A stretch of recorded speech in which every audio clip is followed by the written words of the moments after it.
Bagaimana jika ketiga jenis artikel tadi yang Kiai Mun sampaikan itu menjadi satu tulisan gitu? Ya, sebenarnya bisa-bisa saja sih. Akan tapi pasti ada yang dominan.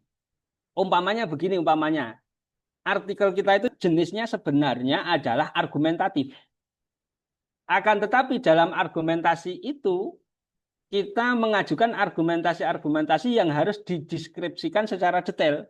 Maka kita bisa memasukkan gaya menulis deskriptif dalam tulisan itu. Nanti ada contohnya. Lika-liku nikah beda agama Zainab putri Rasulullah. Ini kita tulis waktu itu menanggapi isu nikah beda agama yang menyatakan nikah beda agama itu bukan sesuatu yang baru. Bahkan pada masa awal Islam sudah ada.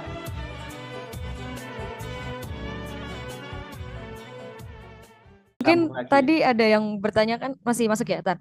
Saya mau bacain Nggih. pertanyaan ini yang paling atas, Yaimun. Jadi dari Mas Aska, bagaimana jika ketiga jenis artikel tadi yang Kiai Mun sampaikan itu menjadi satu tulisan gitu? Nggih, nggih. Oke, langsung saya tanggapi ya.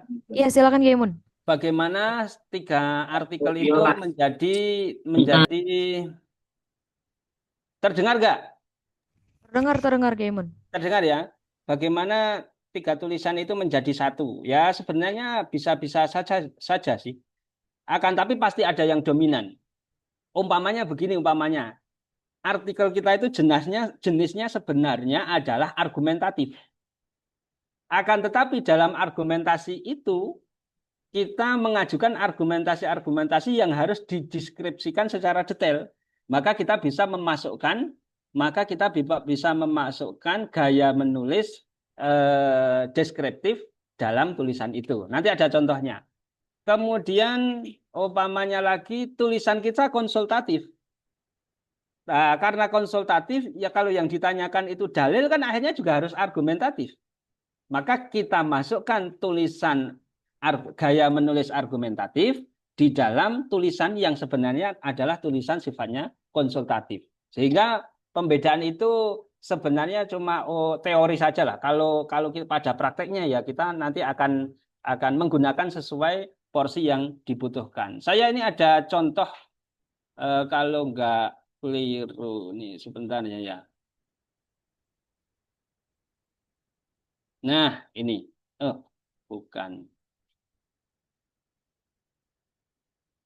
Sebentar, sebentar.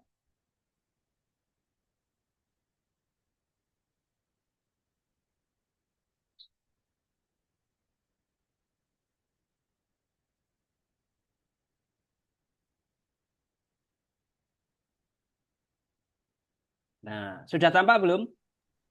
Sudah Kiai Mun. Nah, ini ada tulisan lika-liku nikah beda agama Zainab putri Rasulullah. Ini kita tulis waktu itu menanggapi isu nikah beda agama yang menyatakan nikah beda agama itu bukan sesuatu yang baru. Bahkan pada masa awal Islam sudah ada. Sehingga pernyataan semacam ini digunakan sebagai argumentasi untuk melegalkan nikah lintas agama secara total di era sekarang. Nah, itu akhirnya kita jawab dengan sebuah tulisan yang mana sebenarnya tulisan argumentatif, tapi juga memasukkan tulisan yang sifatnya adalah deskriptif. Contoh ya, argumentasi utama yang diajukan oleh orang yang pro terhadap nikah beda agama bagi wanita muslimah di masa sekarang adalah pernikahan seperti itu bukan hal baru dalam dunia Islam.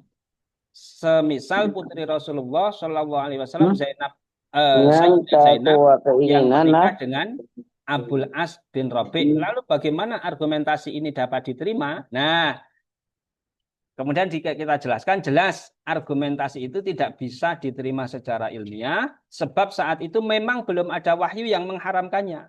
Jadi pernikahan antara Zainab dan Abul As itu terjadi sebelum Kanjeng Nabi menerima wahyu, ya belum ada Al-Quran kok. Masa mau dilarang?